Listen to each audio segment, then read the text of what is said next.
আপনারা জানেন যে ছাত্র আন্দোলনের উপর ভর করে জামাত শিবির যারা এই দেশে উন্নয়ন চায় না, এই দেশের মানুষের শান্তি নষ্ট করতে চায়, তারা বিভিন্ন সেবামূলক প্রতিষ্ঠানে হামলা চালিয়ে আমাদের সাধারণ নাগরিকদের সুযোগ সুবিধা থেকে বঞ্চিত করার চক্রান্ত করেছে। তারই ধারাবাহিকতায় ছাত্র বিক্ষোভ রেখেছে, আমাদের কোনো আপত্তি নেই। এবং দেখেছেন আপনারা মাননীয় প্রধানমন্ত্রী ছাত্রদের দাবি ছিল তা সম্পূর্ণ মেনে নিয়েছে এবং তাদের যে দাবি আছে তাও মেনে আশ্বাস দেওয়া হয়েছে।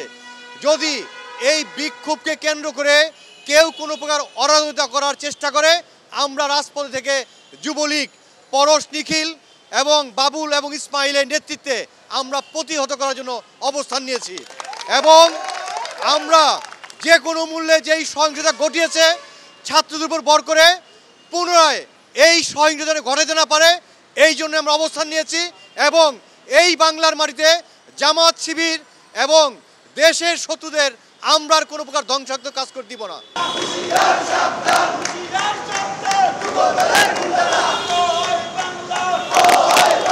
আমি দেখলাম যে ছাত্ররা যারা কোটা আন্দোলনের পক্ষে নেতৃত্ব দিচ্ছে তারা সকলেই তাদের দাবি দেওয়া মেনে নেওয়ার কারণে তারা তাদের আন্দোলন প্রত্যাহার করে নিয়েছে।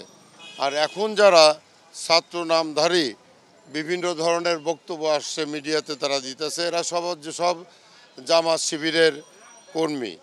তো আমরা যারা দেশ এবং জনগণের পক্ষে এবং আমরা যারা মুক্তিযুদ্ধের চেতনায় বিশ্বাস করি, জামাত শিবির রাজাকার চক্র যদি মাঠে নামে, আওয়ামী লীগের প্রতিটা নেতাকর্মী, শেখ হাসিনার প্রতিটা নেতাকর্মী প্রথম সারিতে আমরা শহীদ হওয়ার পর তারপর মুক্তিযুদ্ধের চেতনাকেও নস্যাৎ করার চেষ্টা করতে পারে। যতদিন পর্যন্ত মুক্তিযোদ্ধারা জীবিত আছে, মুক্তিযুদ্ধের চেতনা আছে, জাতির পিতা বঙ্গবন্ধু মুজিবের আদর্শ, তার সুযোগ্য কন্যা শেখ হাসিনা অবস্থান করে, সেইখানে জামাত শিবিরের অবস্থান কোনোদিন বাংলাদেশে আমরা হইতে দেব না ইনশাল্লাহ। আওয়ামী লীগের যে অবস্থান সেটা হবে, তারা যদি জামাত শিবির যদি মাঠে নামতে চায়, অতীতেও তারা চেষ্টা করছে। হ্যাঁ, আওয়ামী লীগের প্রত্যেকটা নেতাকর্মী এক একটা হাতিয়ার, এক একটা ঢাল।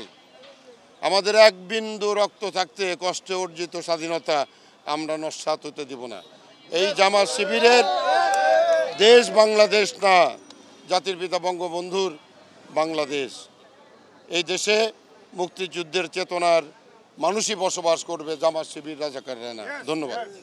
ছাত্র আন্দোলনের যে কোটা বিরোধী একটা কোটা বৈষম্য নিয়ে একটা আন্দোলন ছিল, তো সেই আন্দোলনে কিন্তু আমাদের মাননীয় প্রধানমন্ত্রী, আওয়ামী লীগের নেতৃবৃন্দ সবাই কিন্তু সেটাকে সমর্থন করেছে এবং তাদেরকে অপেক্ষা করতে বলেছে যে তোমাদের পক্ষেই রায় আসতেছে, তোমরা অপেক্ষা করো। কিন্তু পিছন থেকে তো সেই নাশকতা বাহিনী যারা এই দেশকে স্বীকার করে না, যারা স্বাধীনতা যুদ্ধে পরাজিত শক্তি, তারা কিন্তু বিভিন্নভাবে বিভিন্ন সময় বিভিন্ন রূপে তারা আবির্ভাব হয়। সেদিনও তারা এই আবির্ভাব হয়েছিল। আজকে দেশের যে উন্নয়ন, মেট্রো রেল সারা পৃথিবীর বুকে একটি মাননীয় প্রধানমন্ত্রী একটা দৃষ্টান্ত হিসাবে Padma bridge, metro rail, elevated expressway, Bangabandhu tunnel, Karnaphuli tunnel, এইসব বিষয়গুলি হলো এই দেশের মূল্যায়ন। সারা বিশ্ব বাংলাদেশকে সমীহ করে। এখন এক সময় তো এই দেশটা ছিল তলাবিহীন জুড়ি দেশ বলতো, আজকে তারাই আমাদেরকে সিলিউট দিচ্ছে। কারণ সিলিউট এই জন্য দিচ্ছে যে দেশ দ্রুত এগিয়ে যাচ্ছে। আর পাকিস্তান বা সেই পাকিস্তানি প্রেতাত্মারা কোনো দিনই চাইবে না এই দেশ ডেভেলপ হোক, এই দেশের উন্নতি হোক। আপনারা জানেন যে গত 17 তারিখ থেকে শুরু করে এ পর্যন্ত আমাদের নেতাকর্মীরা রাস্তাঘাটে ছিল এবং এই রাস্তার মধ্যে থেকেও এই জানমালের রক্ষার স্বার্থে আমাদের পুলিশ বাহিনী, র্যাব বাহিনী, অন্যান্য সংস্থা বাহিনী, আমাদের নেতাকর্মীরা সবাই এই ঢাকা 16 আসনে জানমাল রক্ষার কাজে নিয়োজিত ছিল। এবং ইতিমধ্যে আপনারা দেখেছেন যে আমাদের মেট্রো ট্রেন, যেখানে আমরা 60টি বছর অপেক্ষা করছি, ঢাকা 16 আসনের মানুষ, ঢাকার মানুষ 60টি বছর কষ্ট করে এত সুন্দর একটা মেট্রো ট্রেন তারা ধ্বংসত্ব করে দিয়েছে। সেই জন্য আমরা আর যাতে কোনো নষ্ট না করতে পারে, আর যাতে যানবাহনের যাতে ক্ষতি না করতে পারে, গাড়ি যেন ঘুরতে পারে, চাকা যেন ঘুরতে পারে, সেই রক্ষার্থে ঢাকা 16 আসনে আজকে 32টা পয়েন্ট করেছি জানমাল নিরাপত্তার স্বার্থে। তো সেই জন্য আজকে আমি নিজে এসেছি এবং আমার নেতাকর্মীরা রাস্তাঘাটে আছেন, আমাদের মানুষের জানমাল যাতে রক্ষা করতে পারে সেই জন্য আমরা রাস্তায় আছি।